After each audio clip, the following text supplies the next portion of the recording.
Welcome to Adobe Live, or welcome back if you were just watching our previous show. Very excited to be here for part 2. Hello. With Demas Rusli. Yeah, hello. Hello. I'm back. You're back. I'm back. Didn't scare you off? Nah, we got another one tomorrow. Yeah. Yeah, excited to be here again and excited to show you guys some more tricks and tips and tricks in Photoshop. Tips and tricks. Mm-hmm. Thank you everyone for joining the last live stream with Benjamin Lee. We had a really good time, and if you were around yesterday as well, Demas was here too. Mm-hmm. And yeah, the whole theme, like if you could sum it up, is really just getting people the heck out of your photos, and also cleaning them up. And I think taking multiple shots and then using some of that real bit of still imagery to kind of create the end result.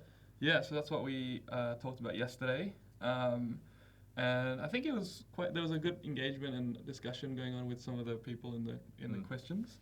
And yeah, I hope you guys found it useful. And I think if you missed the episode yesterday, you can catch it still on behance.net and also on YouTube as well, right? On YouTube, yeah. Absolutely, yeah. So it'll be up on Behance for a while and then forever on YouTube. So you can check that out. We might bring up the schedule in a second.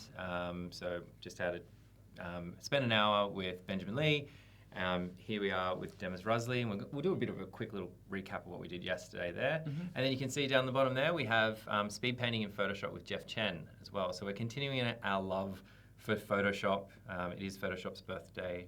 Happy birthday, Photoshop, again. Happy birthday. And so we're going to do, been focusing on photography mostly, but we're going to do a little bit of sneaky illustration in there because that is always fun to do on the live stream. Mm-hmm. And you're actually friends with Jeffrey. I actually met Jeff through you. Yeah, which we is went great. to high school together. How crazy is that? Yeah. It's so good. It's so good, both on the live stream and the same day, which is super awesome. Hey, chat. Hey, Kai. I'm glad you could spend those 5 minutes firing off a couple of emails. I'd love to know how many emails you got out in 5 minutes. That's super impressive. And Kathy's in there as well. Steve, Festus. Good to see you all there. Let's do a quick recap of what we did yesterday. Sure. What do you think? So yesterday, we were discussing about how to remove people in your photos, because when you go to a very touristy location, there's always going to be so many people around. Right. And so what we did was we went through different techniques to get rid of people in the background, just like this. And those techniques were content aware, spot healing brush, clone stamp tool, and then using another photo that you've taken. So this is one example that we did, and then also this was one example that we did yesterday. Which is salt flats, not the snow. This is not snow. Yeah, exactly. So yeah, but today what we're going to be doing, let's just exit these for now so we can focus on today. So what's happening today is, so it's the complete opposite of it. So how to add people back into your photos. Right. Not the people that you deleted. Right. You don't save them. Different people. Just put them into another file. We should put that sleepy girl in. Everywhere. Yeah. So the reason why sometimes we want to add people into photos is because when you're at a location, actually I can, do we have internet? I can show this video very quickly.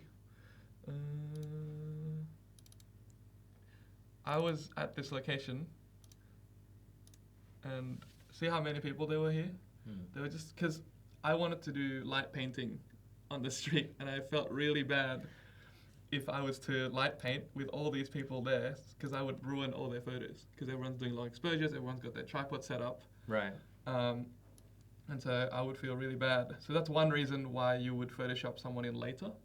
So you would take a photo and then Photoshop someone in later, because you don't want to get in other people's shots maybe. Right. Because there's so many of them there, and they might start getting angry at me. So is there like photography traveling like places where people go, oh, this is the best angle, this is the best definitely. time. This is a very kind of famous street. I guess at night people love to take photos, long exposures here, trying to get like everything super clean, lowest ISO you can get. And so like that's why everyone's setting up on tripods. Another reason you might want to Photoshop someone is if you don't want them to stand in a dangerous place. Right. But at the same time, it's kind of like, you're showing people that there's someone standing there, but maybe you should preface it. Right. like in a caption or something that they've been photoshopped in. Right, or like this something. is not real. Have you ever had someone sort of, you don't want to be, Yeah. encouraging people to get that shot, right? Exactly, Yeah. exactly. But so yeah, I never try to do anything dangerous. So the most dangerous thing I do is putting people in Photoshop Right, at okay. home on my computer. Nice and safe. Yeah. Another reason is, again, here I was at another location. This was in Singapore, actually. If it was to go to play, oh, here it is. So this is a spot in Singapore. Let me just show you the final spot. It looks like this. It looks like it's super Wow. cool. It's like a Yep. look up. I think it used to be some sort of bunker or something, Mm. but now it's turned into an Instagram spot. Right. And so, like, look at the line here to just Wow. this people just lining up to take this photo. Is this footage of you pushing in the line? Like, what is happening? No, I'm just walking with my camera. Okay, this is all you do. Yeah. This is my photography tip. Just push past everybody. Just set your tripod up and off you go. So because the line was so long, and I was only there in Singapore for 1 day with my wife, so we Right. didn't have much time. So we're like, okay, what can we do to speed up the process and all that kind of stuff? So what we did was I took a bunch of photos with other people on there very quickly when they were transitioning or they were not ready to take photos. I just quickly took the scene, and I'll show you as an example. So this was the scene, and then afterwards I took another photo of my wife somewhere else, and then I put it together, and now she's in there. Right. So that there's also different reasons why you want to put in people in your photos. But yeah, so let's just get into it, and I'll show you guys the first step, I guess, on like the first image. Cool. Kathy in chat saying she put a friend in a group shot and he was really mad because I made him too short. Yeah, that's something you got to watch out for. Like scale is Right. very important. Like making sure that they are the right scale, not too tall, not too short. Like not their legs are not too short or their torso is not too long or something Right. like that. Yeah. Just the perspective sometimes. Yeah. And then there's also lighting and shadow, which is quite important when you want to put someone in a scene, because then you want to match everything. Yeah. Yeah. Like the best thing to do, I guess, is to like shoot the person at the location, just at a different spot maybe. Yeah. But yeah, there are ways to combat that if they weren't in the location. Like obviously you can use like color balance tools and like change the color and all that kind of stuff. But maybe we can go through that a little bit today as well. So this is the shot in Kyoto. So I took this shot with everyone else on those tripods before, and then I waited 2 hours, and then we managed to get this shot, which is like we did some light painting. Okay. So what we did is it's a long exposure shot, and it's done using one of these like light sticks. Right. And so it's one of those sticks you can change the colors. I think Is it just like a big glow stick, or is it for this kind of thing, for photography? I think it's for photography. It's for lighting things, I guess. Right. And you can change the color on these to any color you want. So LEDs or something. Yeah. Yeah. It's like basically a LED light stick. Yeah. And then after that, I also took another photo of my friend standing there. And then what we can do is we can combine all three together into one photo. The reason why I took a photo earlier was because I knew the lights of the temple at the back were going to be turned off. So I came a little bit earlier to shoot that with everyone else. Cool. And then I stayed back 2 hours later, just waiting until there was no one there, and then I did some light painting. Right. Wow. Because I didn't want to be rude. Anyway, so let's just start. I think the first step we should do is maybe bring in that temple first, just so that like we can set the scene and everything. Okay. Cool. So what we do is we get this photo here, and then we just select just the top part of it, Control C, copy, and then again we're gonna paste at the top. So again, like yesterday, we're gonna line it up using the opacity tool, so we can move it around and so that we can see if it's lining up or not. It doesn't have to be perfect because you just want the temple, I guess, to be aligned, but like this house here on the right doesn't really matter because we're gonna get rid of it. And then these plants, maybe because they're kind of intersecting with the temple, but you don't have to do it like super exact. You can just kind of roughly do it. So free transform, right click free transform or Control T, and then we're gonna use distort, and then we're gonna position it into place just by like moving the different nodes, I guess. They're called nodes. These little white boxes on the side. And then, yeah, that's. Did you shoot this with a tripod? Yes, so I shot asked this. that question a lot in the last couple. I shot this. I shot all of them with a tripod, because there was space and there was time, so I could set up. So I just set the tripod up, got it ready, and then just took some shots. So the reason why this one here, 100% that, I shot on a tripod was that if you shoot on a tripod, you can get like, you can shoot higher exposures, which means you can make your aperture a bit smaller as well. Right. Which means you can get effects like the starburst, like on these lights. So this light's giving you like a starburst effect because of that small aperture. Right. So that was like at f11, I think, or f16 or something like that. And then also you want to get the lowest ISO as well. So then that's why I shot that on a tripod. And then this shot here, I had to shoot on a tripod because we're doing light trails. And then the last one with the person, I just left it on the tripod because even though the shadow was much shorter because he has to stand still, I still left it on the tripod because there was no one there. Right. But yeah, so then what we want to do is use a layer mask. So this button here is layer mask, like yesterday. What you can do is you paint black and white on this layer mask, and black removes it and white brings it back up. So then you can just start painting. Because it's such a big contrast between light and dark, you can paint like a much bigger like brush, so it kind of blends it in a bit more. Like I'll fix the trees, they're looking a bit weird at the moment, but you can paint a bigger brush so that like it kind of blends in with the light and the dark better. Right. Then here you can use a smaller one, and you can just start, rubbing out these lights here and this house, because you can just use the previous one. Yeah, so chat was asking, as that's a copy of the pic, the top part, how come it doesn't fit exactly? Did you have to move by the people? Yeah, because there's people, right? And Yeah. then so once I got that shot, I just moved. Yeah. And then Because otherwise you're standing there. Yeah, doing nothing, and then I'm in the way of other Which people. defeats the purpose of what you're trying to do, which is get out of the way. Yeah, because I wanted to go in and out kind of quickly, right? In the way. Yeah. And I think probably answered the question, but did you mark the position so you could go back to the same spot, or are you kind of eyeballing it? Kind of. Yeah. But you don't have to, because like all you're needing is this tower. Yeah. Like you don't need the exact scene. It's quite far away, and yeah. And so like even if I just took a close up of the tower, it would work too. Yeah. Because all I needed was the tower, right? Then I think we should clean up this little plant bit a little bit. What's the longest you've ever had to wait for a shot? This one was one of the up there ones. Yeah. Yeah, maybe 2 hours. 2 hours is a long time. Yeah. Yeah, but like luckily I was with some friends. So we just chilled out and like sat on the side and just chatted.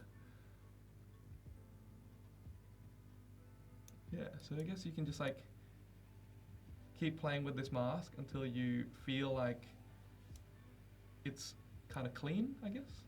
It's getting a bit cleaner. This tree is a little bit weird. Another thing you can do is there's like a big divide between light and dark at the moment. So you can create like a adjustment layer like we did yesterday. So you go brightness contrast, and you want to clip it down to just that layer below it, and then you can just like make it a bit darker, right? Like that. As long as the temple's lit up, you can always kind of brighten the temple up later by itself. But as long as you want to get your sky looking right first. Cool. So that's looking a bit better, I think. That's it. And then there's this random rogue plant here that we can remove.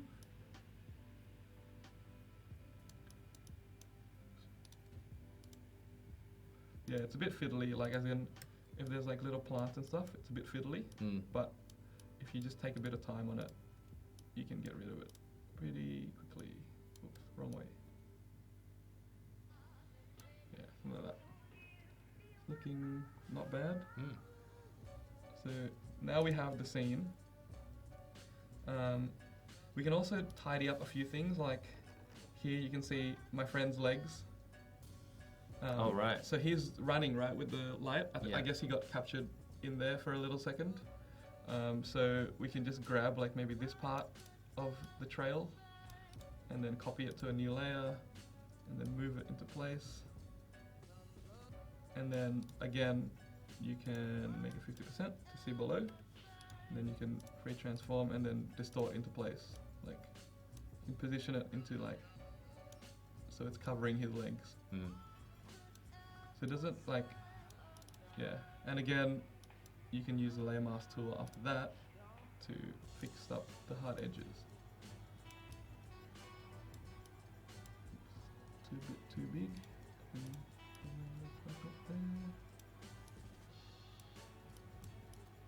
And again, like I said yesterday, it's just amazing like how quick this can be. Like you just quickly change that, move very, very fast, and then kind of off you go to the next bit. Exactly right. Like it's not hard. I don't think.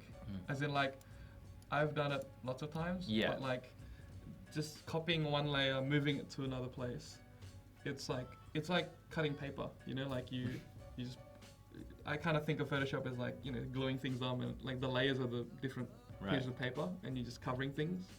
That will be a fun live stream. We'll do this, but we'll print everything out, and you have to use craft. That's a good way to teach Photoshop, right? It would be cool. Yeah. And then it's also kicking up at the back here. So maybe if you really wanted to, you could like grab like maybe this other photo, pick up this background just because it's there, and then bring it back, and then just. You could position it into place and then bring the blue back in, so it's like going through. Right. So if I'm just gonna line up this rock, maybe. So you want it to seem like it just continues. Yeah, so it doesn't forever. end. Yeah. So again, like same technique, bringing another thing in, another photo in, and then just positioning it into place using distort.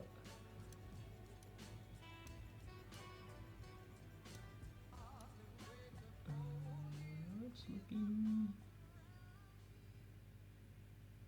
I think you just focus on this rock down here. And then again, full opacity it, blending, mask it again. So it's just a bit of like cutting and pasting and masking, right? Like it's, so make sure the front part is there, and then we can also grab a bit of the back part, and we can get rid of that top bit because we don't need it. Well, get rid of that part. But then what we can do now, because we've already got this mask, we can maybe grab this as a blue thing, just copy that, on this layer, copy that to a new layer, put it at the very top,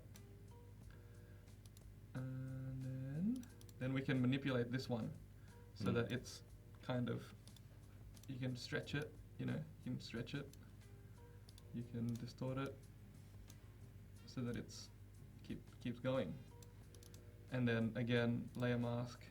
You can do like a hard cut, maybe because it's just the light. So you can just like select the blue bit. So just cut that out. And then again here.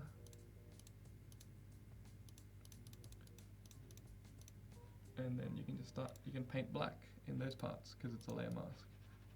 You can get rid of it. And then you can pass it at full. And again, you want to hide it behind this building too. So you want to paint black there too. And very cool. There's also this part here as well. Right, so now you can see it's like joining. And again, like it's a bit hard, the edge, so you can use the blur tool to just kind of blur the edges a bit to make like the transitions a bit more seamless. So yeah, because you did a hard cut. Yeah, because I did a hard cut on the layer mask before. So now if you're looking at it, it's like a zigzag all the way down, and it makes it look like my friend just kept going and never stopped. He never came back. He never came back. until he came back here and we took a photo of him. All right. So now He lost his light stick. someone stole it at the bottom. Yeah, took it. Another photographer. So what we can do now is we can just select kind of a bigger chunk of it. You can try to get this shadow as well because it's quite important. Because you want to get your shadows right when you're putting people in. Again, you want to paste it on top. Position it into place. And then, again, like lining things up. Using the same sort of tools.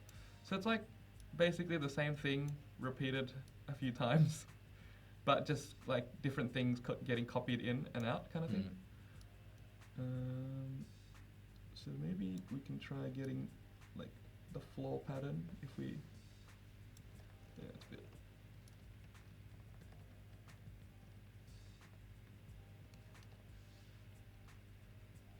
Yeah, that's looking pretty good. So again, we can bring him forward, layer mask him, and then just paint around until we get a good scene. Cool.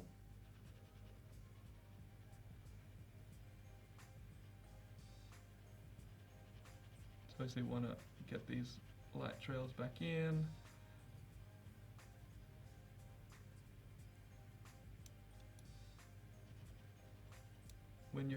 When you're around him, what you can do is, hopefully this works, there's this tool in Photoshop called Select Subject.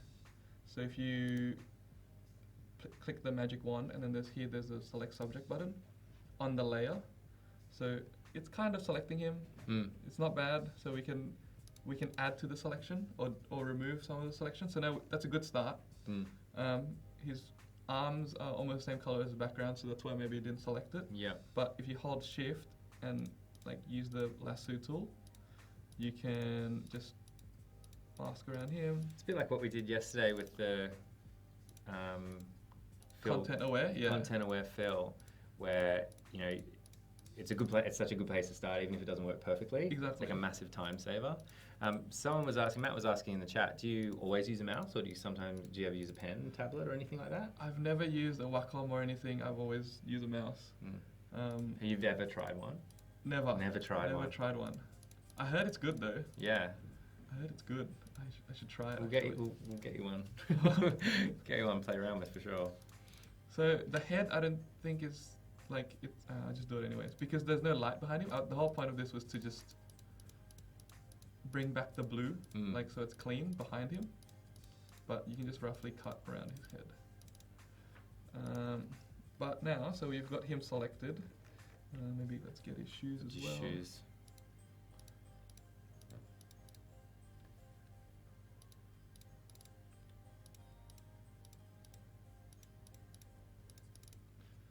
And then we want to select the inverse. So now it's just selecting everything around him. And then we want to paint black using the paintbrush. So it brings back these blue light trails.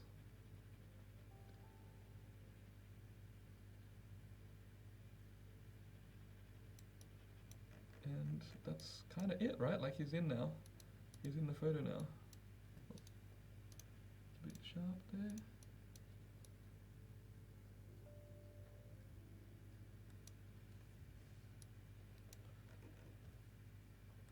How's that? He's in the photo now. Nice. Like I was saying before, what we could do to like make sure the lighting's correct and all that kind of stuff is again use an adjustment layer. And here there's one called color balance, and then you want to again clip it down to the layer below it, which is the one of him. And then you can play around with the color balance of him and his surroundings, I guess. He was already kind of not bad to begin with. And you put that on just on him. Just on with him. That one, yeah. Just on the layer with him in it. But like, I think he's already quite. There's also like parts of the scene that I haven't deleted, so it's kind of like affecting some parts of the scene as well. So if if I just remove that, a bit more of it.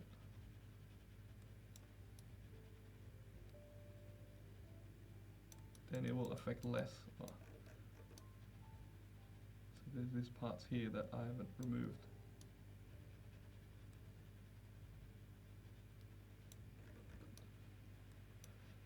So now if I do the color balance, maybe, I don't know, I think it's just a slight, like, maybe slight more blue, maybe, slightly. But it's like, very hard to tell, I think, on that screen. Starts getting very subtle. Yeah, very, very subtle. Maybe slightly more green, just very slightly. And then you can also do like brightness contrast. Again, you can get adjustment layer, brightness contrast, clip it down, and then maybe you can be a bit brighter because add a bit more contrast. Oh, a bit less. But again, like, this is personal preference, and I guess like if you're looking at it for so long, sometimes you can't see if like his lighting's right or not. So maybe you can ask a friend, or like ask your mum, or ask like anyone around you. Yeah. That like, does this look right? Does this person look like, or just even ask like, what do you think of this photo? Yeah. Like if they And see just anything weird with it. It's like user testing your photography. I love it. Exactly. Don't lead questions. Just say, Yeah, exactly. What do you think? What are your reactions? My to friend this? was standing there. Yeah. At the time. Yeah. But yeah, that's pretty much it, right? Like, Awesome. we now have a person, and the reason why we want to have a person in a photo usually, well, for me, is to add scale. Right. To add relatability as well, so like people can feel like they're in the scene, like they're there with you, kind of thing. So that's a good way. That's a good way of adding people. So like, if you have a scene and there's no person, you can't really tell how big or small it is. Is that why like all my holiday photos of landscapes look rubbish? Maybe. No, I'm just joking. That's one of the reasons. Nah, but like adding a person, even just like a random tourist or someone that you're walking there, it's like it just adds to a photo, I think, in my opinion. In architecture, we're always told to always put a person whenever we're designing a space, just so that like we know how big a space is and how a human would feel inside that space. And so that's very important, and that's what I've brought into photography, I guess, from architecture.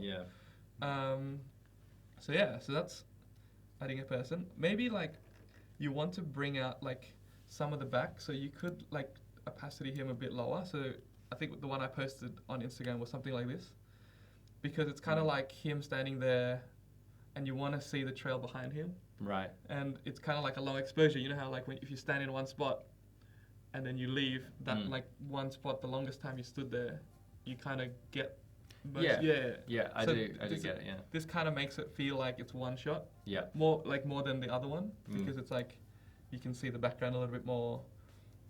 It feels maybe more real. Yeah, because people understand that it's a long exposure to get the LED thing. Like, I might not know how you did it, but I get that that's a long exposure. Yeah. And so by fading him out just a little bit, you can also see more trails. You can the leading lines a bit more, but you can see like you can just ghost him a little bit, and you can that kind of works as well. Yeah. It's personal preference, I guess. Totally. Like what you feel. Yeah.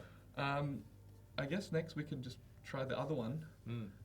Which is this one from Singapore. Edit and do Photoshop.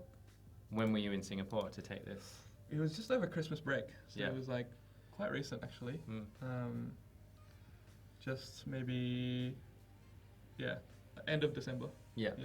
Was it for fun? Or for fun. We went to Bangkok for a week. Yeah.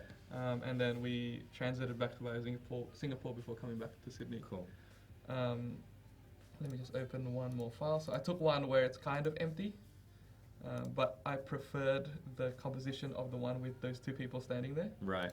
So I'm going to use that one, and then we'll create something from it. So this is the shot that I prefer in terms of angle.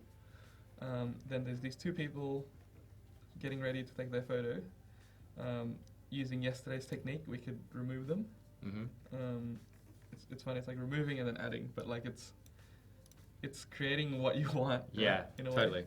So we can just select this part, copy it, bring it here.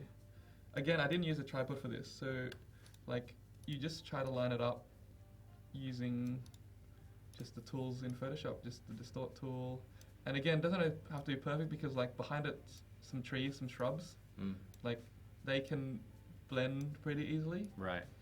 And yeah, you just keep moving these toggles around. I think the most important, and you can use warp as well. So this is like obviously a little bit higher, so you can kind of warp it down. So it's like, if you get this angle right, I think it's fine. Right. So then you get your full opacity, layer mask again, then you're painting out so it blends in with the scene. Cool. So now they're gone. Super quick. Like they were never there. They were never there.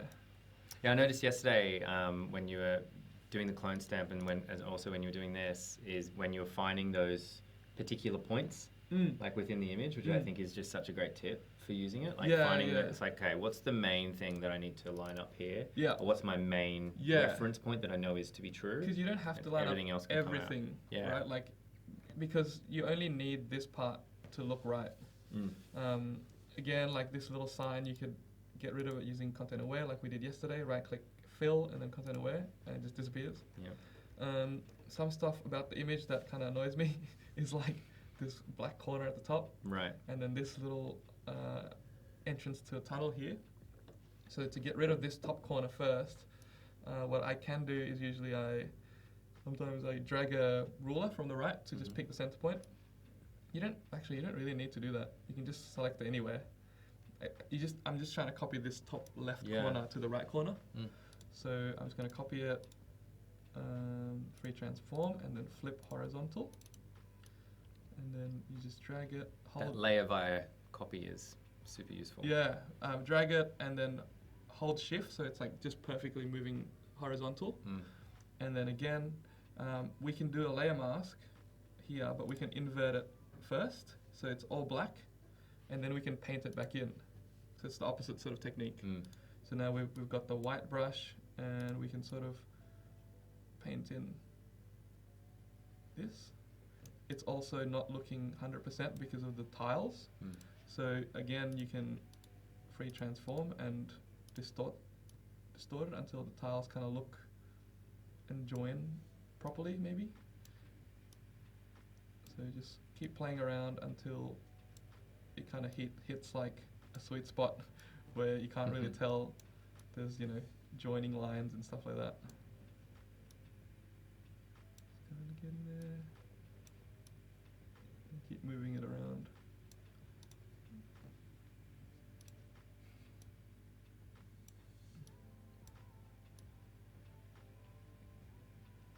Yeah, Kai, I think that's a good point. We spoke a little bit about that yesterday, about if this is going to be something, how much time do you spend on an image? Exactly. Based on, and how much time do you want to, depending on the output. So as you said, Instagram is pretty low res. What's the average? You might know. What's the average amount of time that someone would actually spend looking at? Looking at a photo. At a photo in Instagram. I don't think very long. It's just a at all. blur.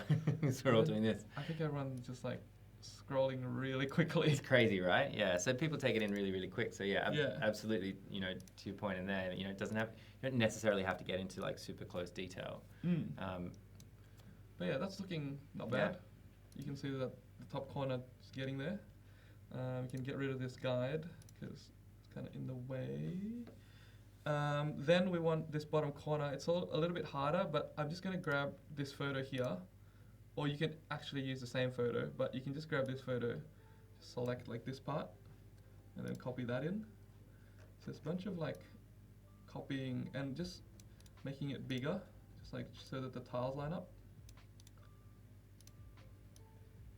And distorting it again, just so that you get kind of the right angles. And then again, painting it so there's no hard edge. So it's just like a really low flow or opacity? No, the flow is full, but I'm just doing like I'm just doing the hardness 0. Right. So that like the edges are very, very smooth. So it's like feathering. Yeah, very, very feathered. Maybe this a bit bigger.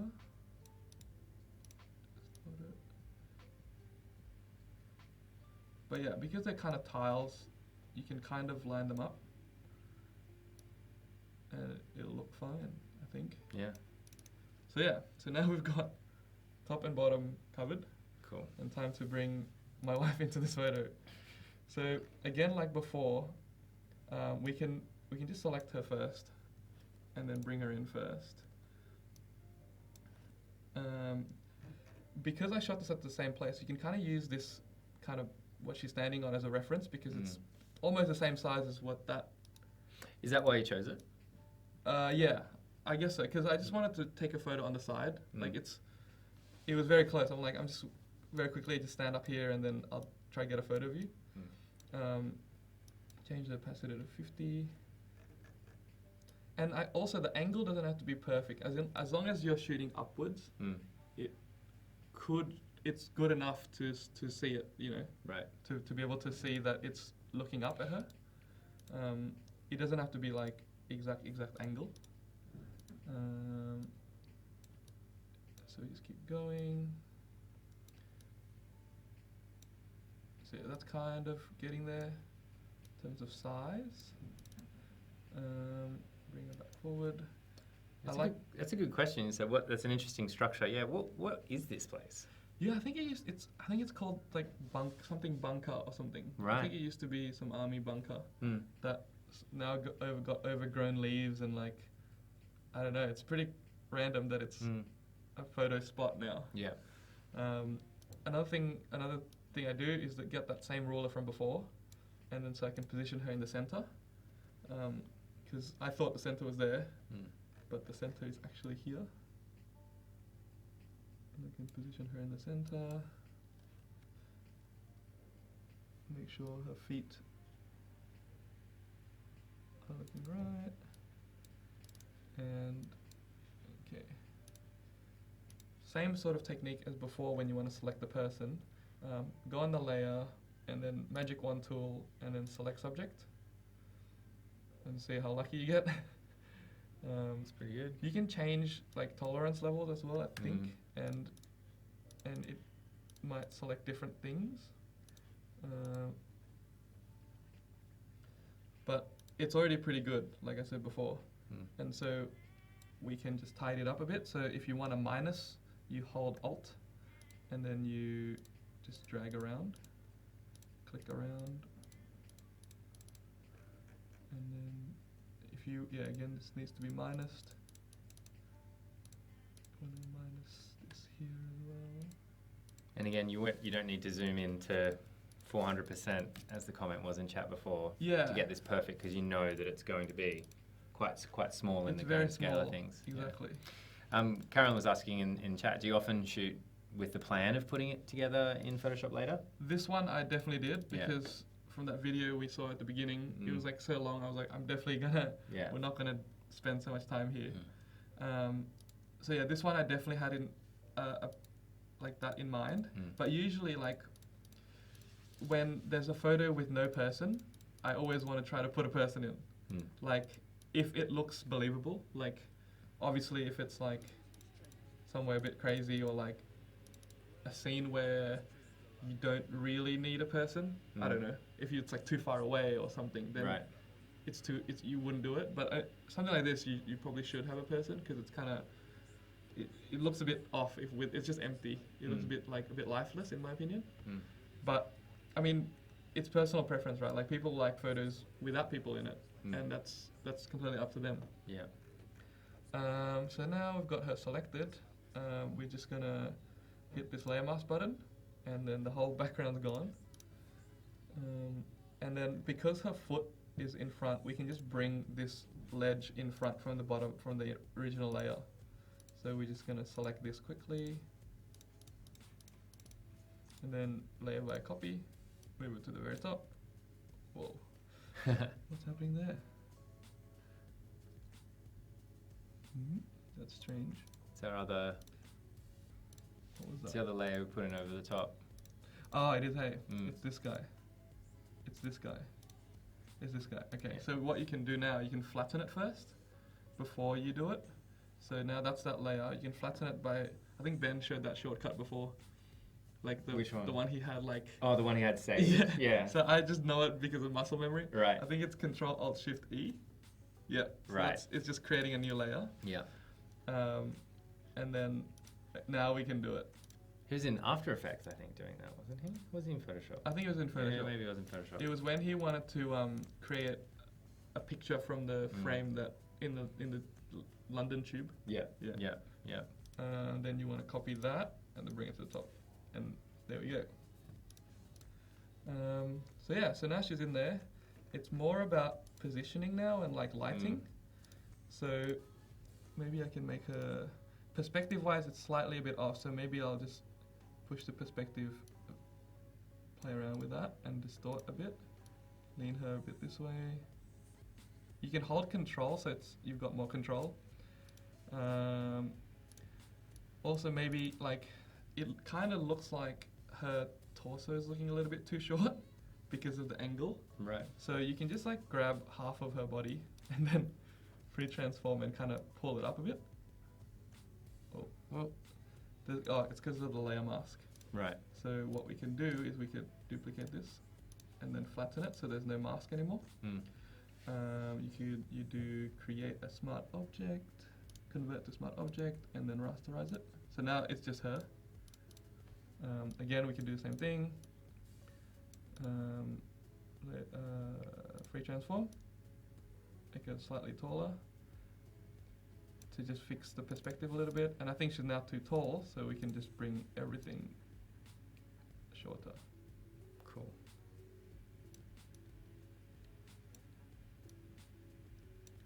And then again, like before, the lighting, I think it's a bit too dark on her at the moment, so we can brighten her up. To brighten her up, you get the adjustment layer, brightness, contrast, clipping mask down, and then you just increase the brightness on her alone. And would you always zoom out this far to match it up? Because you're trying to match it up with you're trying to match it up with the whole scene at the moment. But then, yeah, if it looks a bit strange when you're close up as well, so I can bring it back down. Bit of both. Yeah, a bit of both. And then one more maybe color balance. I think the colors of the scenes are a bit more blue than hers. So we can do the color balance, clip that down, and then make it slightly more cyan and blue. But yeah, so that's kind of it. Nice. She's in the photo now.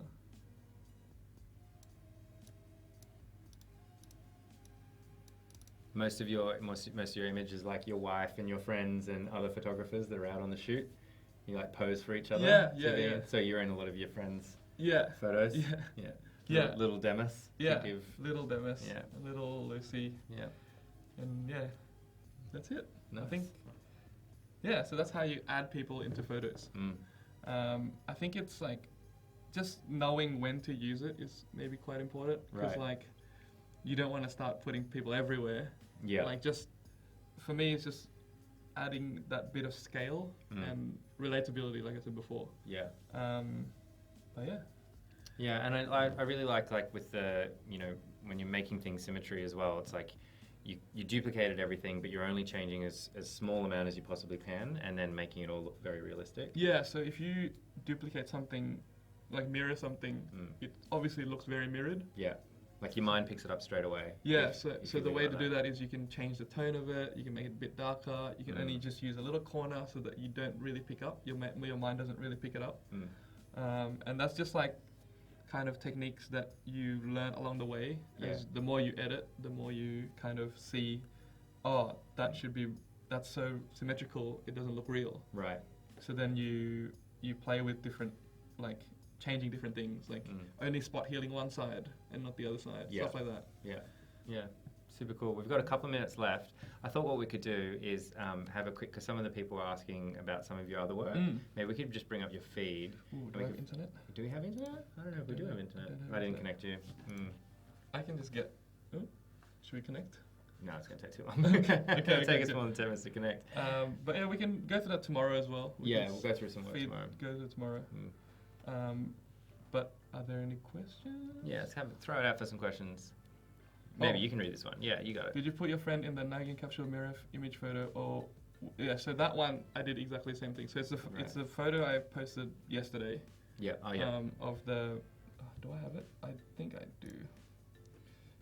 I have it here. Make a note to connect you to the internet for tomorrow.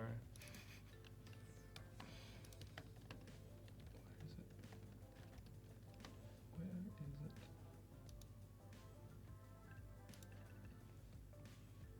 So this photo right here. Yes. So he was not standing there because that's a highway. That's a highway. But the reason why I wanted to show it because the building is so like it's all about the human scale. This building that's behind, it's very famous. It's a capsule apartment building.